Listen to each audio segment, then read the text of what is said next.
Robb's garage. We're driving the Silverado on a little road trip, and I just hit 25,000 miles. So I thought, well, it's time to give you guys an update on how Range Technologies' DFM module is working.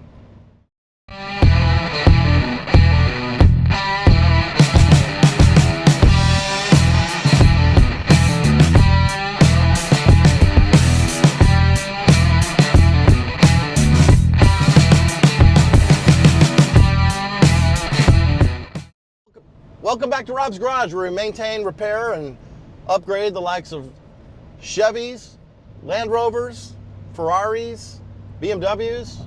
I've got an M3 that we track, got some Japanese motorcycles. A lot of you guys reacted, commented, asked questions about the module. Well, in just 16 months of ownership, I've already hit 25,000 miles. We've used this rig quite a bit to travel the tracks all around the West Coast. And not only am I loving the Silverado, but I'm loving Range Technologies' DFM module. Those of you familiar with the GM motors of this generation, you know they've come out with this active fuel management, dynamic fuel management to try and improve fuel economy by shutting off lifters, preventing the cylinders from firing. It caused frustration for me when I first got my truck because I could feel a lack of power, but also I was nervous about all the reports I was reading from people who had lifter failures prematurely in these motors. I'm talking about people within 15, 16, 17,000 miles already needing brand new lifters, which is just insane. So I looked online for solutions. I found Range Technologies, and I said, that's a product I need. So I installed it on my truck with 3,000 miles. Let me start out by saying I've had zero issues whatsoever. Not only does it turn off, disable the DFM system, but it also disables the auto stop. I can sit and push this button all day long, but it doesn't actually turn it on or off. It's perpetually off thanks to the module. I hate how cars have that. I can't stand all these gimmicks that these manufacturers are trying to put out.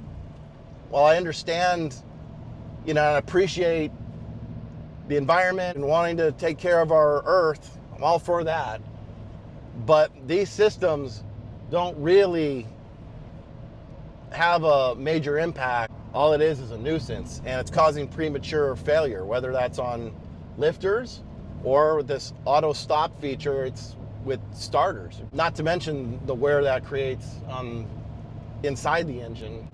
One of the questions I get asked frequently is, well, what happens if you have it installed? Can a dealership or an independent mechanic still work on the vehicle? Absolutely. I had to have my truck in for warranty repair. Really stupid thing. I had a defect on my headliner and a problem with my Sirius XM satellite. For whatever reason, it kept wanting to favorite the Pitbull station, and I don't even listen to Pitbull, so I didn't even know what the hell Pitbull was. And it kept favoriting it no matter what. I would delete the station, and then next time I start up my truck, there it is again, favorite Pitbull. Why? I don't know. It was like my Sirius satellite was like possessed. I disconnected the battery, left it overnight, didn't make any improvement.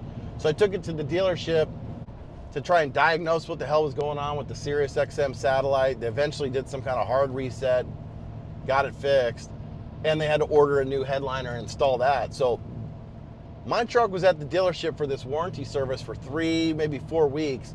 Had the DFM module installed the whole time. They never said a word. They scanned the system. They had to reset the computer. Never said anything to me about the module. I don't know if they detected it, if they saw it there. Probably not, because it's located underneath the wheel well and the wheel arch and driver front. And I don't believe they had to take that off. I think they just plugged a scan tool in to do the programming to the OBD2 port underneath the dashboard. So anyway, my point is a lot of you guys have asked questions about, well, is it an issue? Can you still have the vehicle service? Will it void the warranty?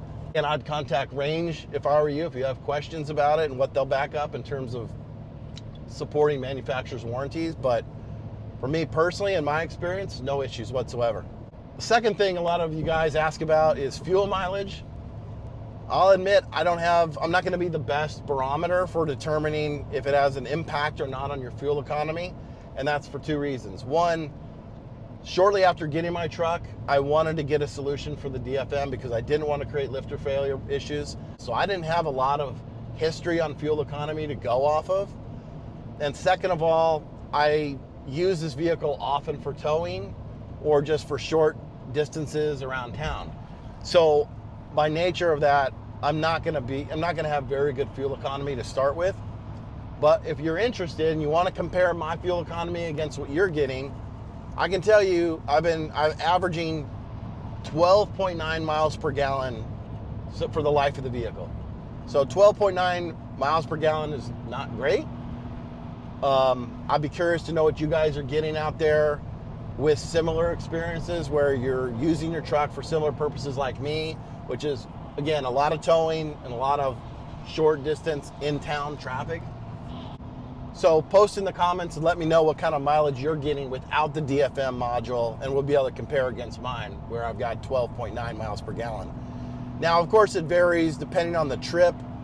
I will tell you right now, since I've been driving, left my house, and I've been doing just interstate traffic, I've got 16.8 miles per gallon. So when I'm on the freeway, driving at 75 to 85 miles per hour, not towing, it's pretty decent. 16.7 it says right now. Third question I get a lot is how easy is it to install? Well, if you saw my first video, you'll see just how easy it is to install. I'll provide a link to it here. You literally can get it installed in like 10-15 minutes. Not only have I installed this on my own truck, I've helped my neighbors who've got Silverados to install it on theirs as well.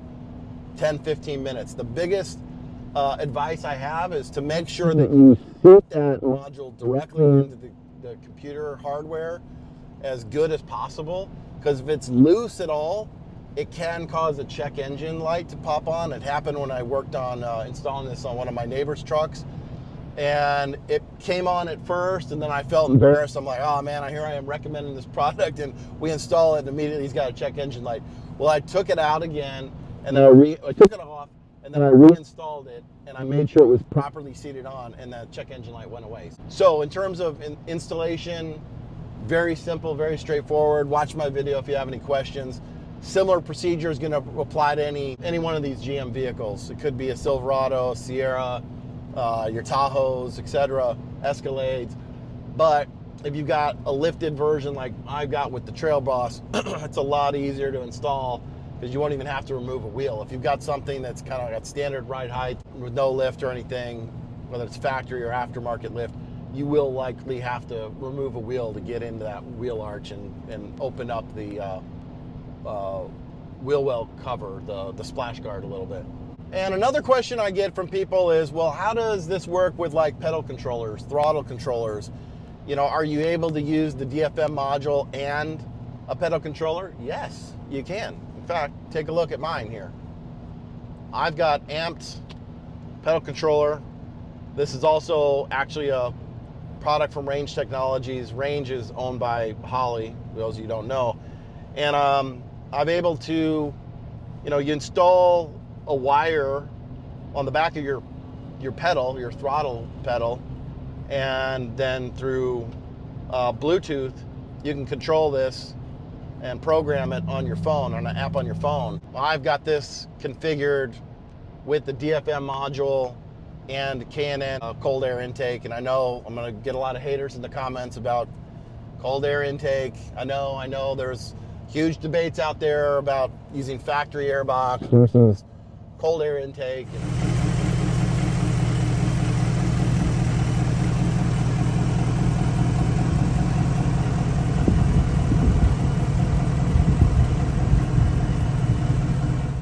I'm just gonna say that I like the sound of the cold air intake. I don't know if it really generates the performance gains that they claim it does. Likewise with the pedal controller, I don't know if the gains that they report are 100% accurate, but I can tell you if I take offs off the line quicker. How much quicker? I don't know. I didn't do any 0 to 60 times. I'm not drag racing this thing. This is just a 5.3 liter. You know, I'm not getting crazy with it. I use it for towing, but I can tell you that I have a much more responsive throttle feel. It's much more, the way I've got it configured, it's much more linear. So you don't have the situation where you're like having to press your pedal down so far and wait for it to kick in. I've got, you know, very linear pedal feel, and it's very predictable. It does exactly what I expect it to do. So for those of you who are wondering, yes, you can use the DFM module with a pedal controller like Amped. You can use it with a cold air intake. I've had no issues, no problems. So 25,000 miles, I'm still a big believer, easy to install. And of course, I love the sound that I get out of my AWE 0FG exhaust. Now, admittedly, even with the module installed, the truck can go into 0-cylinder mode, which cuts off 8 cylinders at once. I don't have that happen very often to me, but it does disable the dynamic lifter situation where it's shutting off a particular lifter or multiple lifters. But sometimes the 0-cylinder mode will kick in, and it's usually when I'm like just coasting on a city street. It's rare, but it does happen.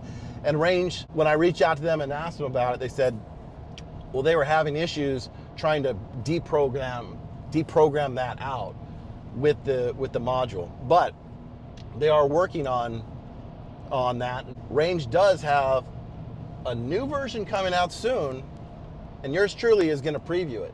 I hear that it's going to go on sale in late spring time.